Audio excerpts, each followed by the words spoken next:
hearing you all sing that one.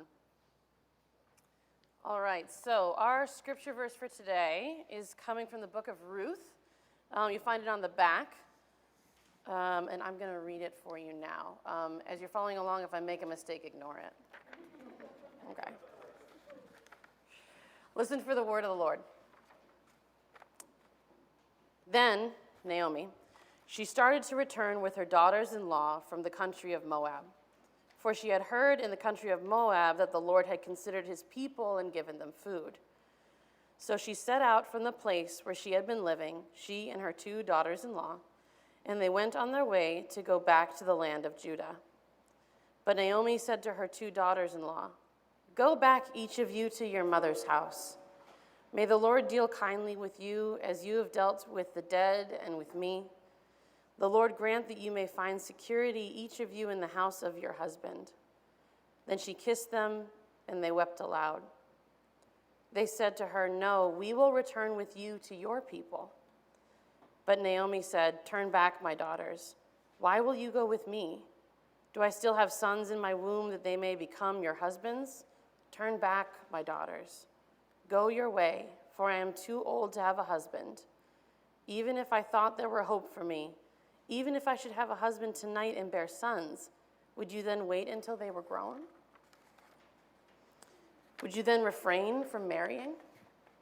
No, my daughters. It has been far more bitter for me than for you, because the hand of the Lord has turned against me." Then they wept aloud again. Orpah kissed her mother-in-law goodbye, but Ruth clung to her. So she said, "Look, your sister-in-law has gone back to her people and to her gods. Return after your sister-in-law." But Ruth said, "Do not press me to leave you, to turn back from following you. Where you go, I will go. Where you lodge, I will lodge. Your people shall be my people, and your God, my God. Where you die, I will die, and there will I be buried. May the Lord do thus to me, and more as well, if even death parts me from you." Then Naomi saw that she was determined to go with her. She said no more to her. The word of the Lord for the people of the Lord. Thanks be to God.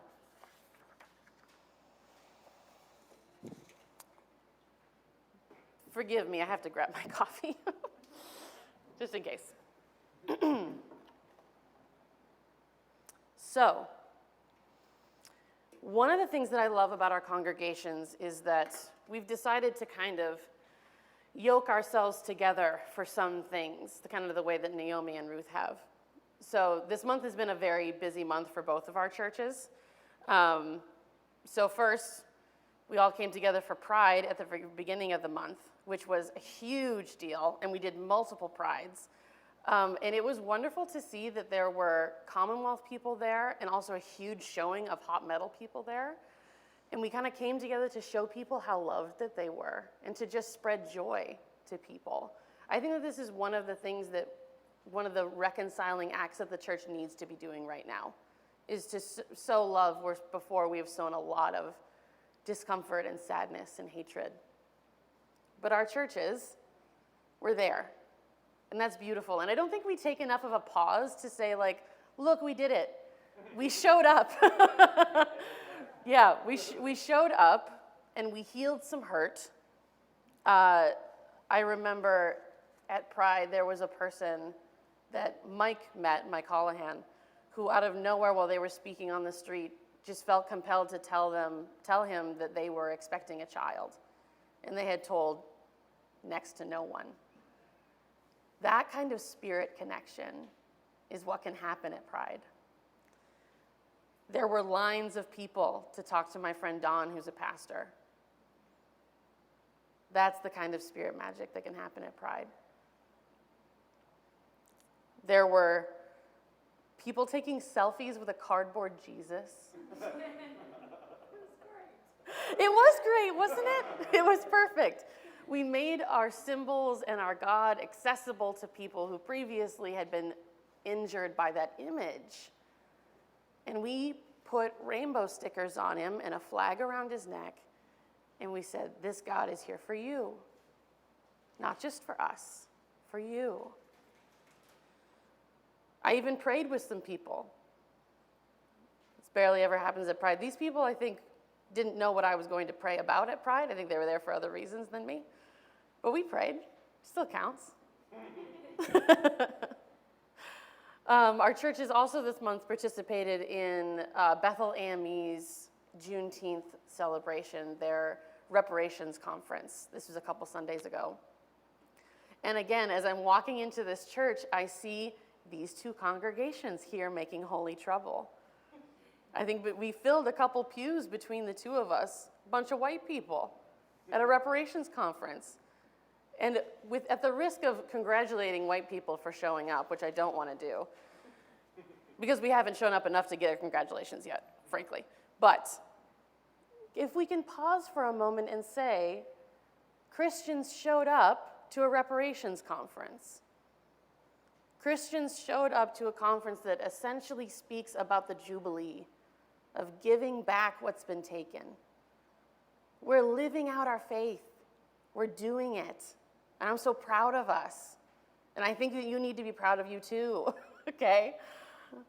It's important. And we heard our churches were able to sit through uncomfortable messages. We were able to hear about how white people are the cause, but white people are also a big part of the solution. And that's an important word for us to hear. We got to hear the history of Bethel AME. We got to see the neighborhood. It took us on a bus tour. We got to see 6 city blocks of blighted land that the city is not invested in because it's a predominantly black neighborhood. We showed up for that. We stayed for that. And I'm proud of us. I think that there is still work for us to do, though, and I knew that you knew that was coming. I couldn't just spend a whole sermon congratulating you, right? There's got to be some other part. Ooh. The thing that I wish I could have seen more at these two events, at these Pride events and at this Juneteenth event, I wish that I could have seen more of us always, but I wish I could have seen more crossover between those two communities, actually. I wish that at Pride, I could have seen more diversity. Actually, there's a second entirely different Pride happening in July that's just Black Pride. Why is it that our black and brown brothers and sisters do not feel that Pride encompasses them? The same thing for at the Juneteenth conference. Where were my queer folks? Where were my queer folks? We need to show up for each other. And this is what I want to talk to you about. I want to talk to you about showing up for people the way that Ruth and Naomi show up for each other. Both of these movements, the movement for queer liberation, what I'm going to refer to, and that encompasses the laws that affect our marriage, that affect our ability to care for our families, that affect our ability to be there for our families when they're passing, and the Black liberation movement, the movement that addresses how black and brown people are systematically murdered in this country, the movement that asks that black and brown people simply be able to exist. Those two movements share so much. They suffer under the same systems, and yet we are very, very separate. Both of us are just asking to live. Both of us are just asking to be able to be free. And though the system affects us in very different ways, affects our bodies in very different ways, it is the same system that harvests power from us and keeps us down. Now, you may be saying, Erin, this sounds great so far, but I'm neither a queer person, nor am I black or brown. What does this have to do with me? And I want to address this right at the top, because that might be a lot of you. The thing is that oppressive systems don't just affect those who are oppressed, they affect the oppressor. When we do not take part in dismantling systems, when we do not take part in freeing people around us, it affects us too in really big ways. It keeps us from deep relationship with people that we might not necessarily know. It keeps us boxed into a way of thinking that may not be, we might not even know it's affecting us, but it does. It is so, so true that no one is free until all of us are free, and that includes the white people in the room. Now, you shouldn't just participate in liberation movements because it means there's something in it for you. That's not how Christians operate, right? Okay. We participate in liberation movements because we are called to. We are called to love our neighbors as ourselves. We are called to show up. And in our scripture today, Ruth really shows up. In our scripture, Ruth is fighting Naomi, essentially. They're having an argument about how they are to be loved. And Ruth's argument essentially is that I realize the societal pressures of a widow. I realize the disadvantages that will come to me as a widow on her own. Can't hold property. You're actually still considered property in this society, and now you're a property without an owner. You're essentially a lost, you could say sheep without the implications, but a lost piece of property. No one to care for you, can't hold property or a job means that you have to rely off the kindness of strangers, off the charity of people, and that is why Jesus talks so much about caring for the orphan and the widow in all of our scriptures, because they are the most vulnerable. And Ruth is saying to Naomi, I realize that I may have a chance when I go back to my other family, the family that I came from, I might be passed on to another man who will care for me and make sure that I'm fed. But what she's saying is we have become family in the years that we have spent together. We've become family since Ruth married into Naomi's family, and Naomi welcomed Ruth into her home as her own daughter. We've become family, and now I cannot part from you. This sentiment is the sentiment we should be carrying with us into our liberation work. We've become family. We've been family for a very long time, and it's the society that is built up around us, the rules that have built up around us that convince us that we are not family with each other. And it's simply not true. Though we may go slower together, though our liberation movements may become more complicated, or we may need to consider more factors in how we operate together as a diverse family, we're called not to leave each other behind anymore. We're called to take up each other into ourselves and walk together forward. But there was also Orpah. Is anyone saying, who's Orpah? A little bit, okay, a little bit. So, that's the thing, is Orpah never really gets talked about in this scripture because she's the one that does like the bad thing and leaves. And so we never talk of Orpah again until a pastor stumbles on her name while reading the scripture and accidentally says Oprah. It's never happened to me. But then there's Orpah.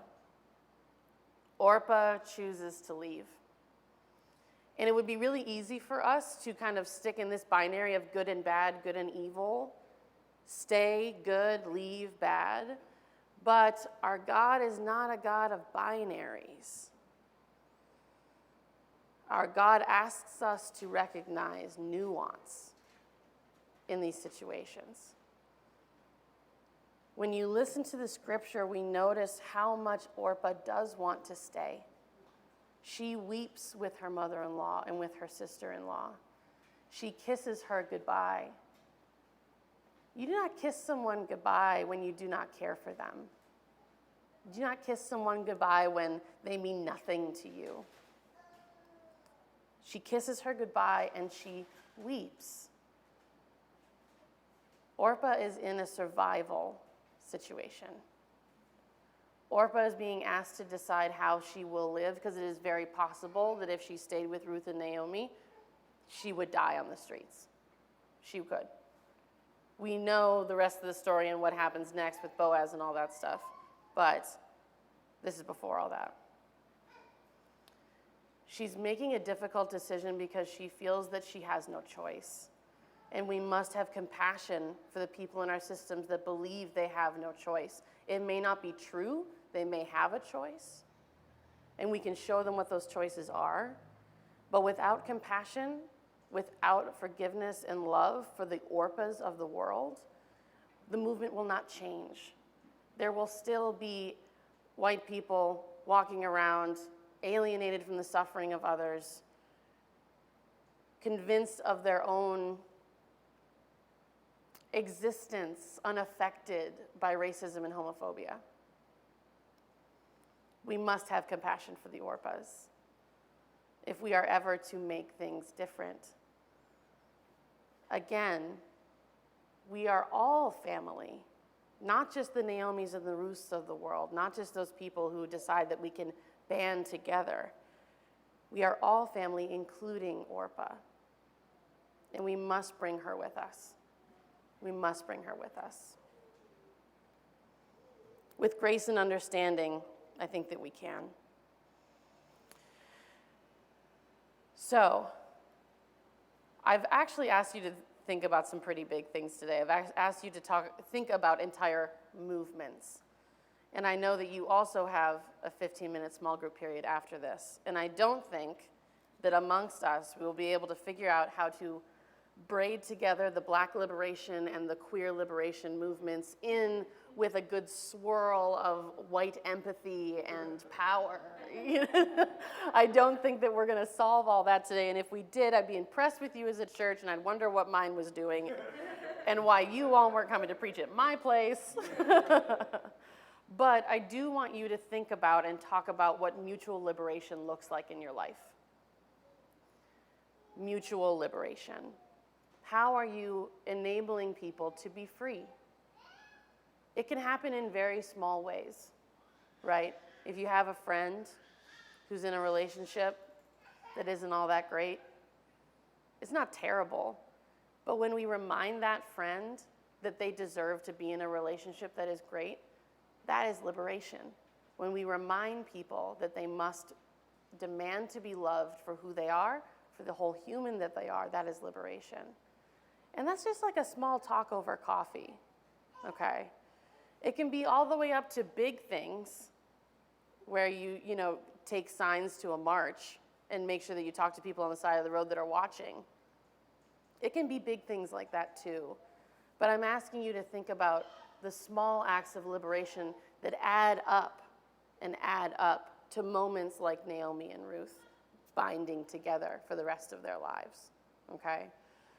It's the small things that chip away at this giant mountain of oppression that we have to deal with, and we must deal with it. But if we don't give ourselves credit for the small ways that we show up, we're going to be constantly looking for the ways that we are falling short and not doing enough. You have to take the small wins. You have to take the small wins, okay? So I'm going to let you talk. If anyone wants to come and talk to me or interrogate me about this whole thing, I'm up front with my coffee. But do you understand your marching orders? Okay, that might have been a little vague. Zoom, are you good to go? I think they might be. All right, go for it, and I can't wait to hear about what you talk about.